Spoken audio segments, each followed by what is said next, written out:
Hey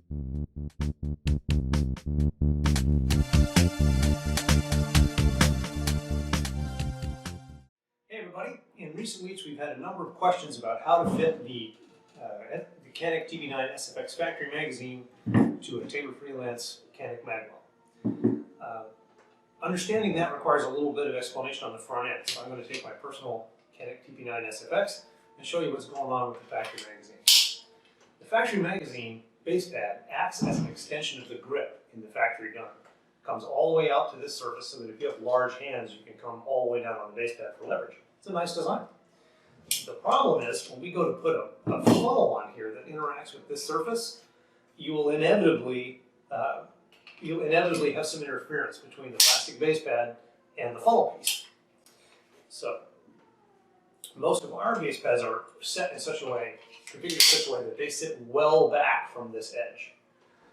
We do that for two reasons. One, obviously to get along with the Magwell, but primarily we do it because it makes it easier to reload the magazine. Anyway, with that, let's go shoot some film about how to modify the factory Canik TP9 SFX base pad to go into the Taylor Freelance Magwell.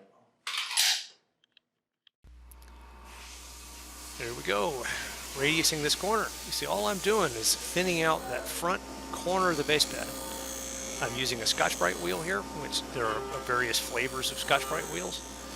You can get away with a sandpaper wheel if that's more comfortable for you, but I like the Scotch-Brite wheels because of the finish they give you. You'll need to do the front edge as I was showing you and those back corners. The back corners are pretty self-explanatory when you see how much meat I'm taking off here. The front edge you're going to take almost all the way down to where it's thin, almost to a point on the front edge. You can see that there in the corner of the video. There's no real ridge there anymore. It pretty much comes to a point. And there you go.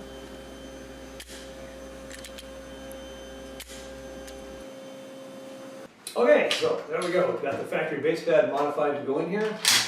Works slick. If you decide that this is just more bother than you want to mess with, we have got options for you. We've got, the plus zeros, we talked about earlier, that come flush. We got the plus fours that I showed you in the video, and we even go all the way up to a plus 9. So, yeah, 27, or whatever it is, 28, one appeals to you, we've got the gear for you.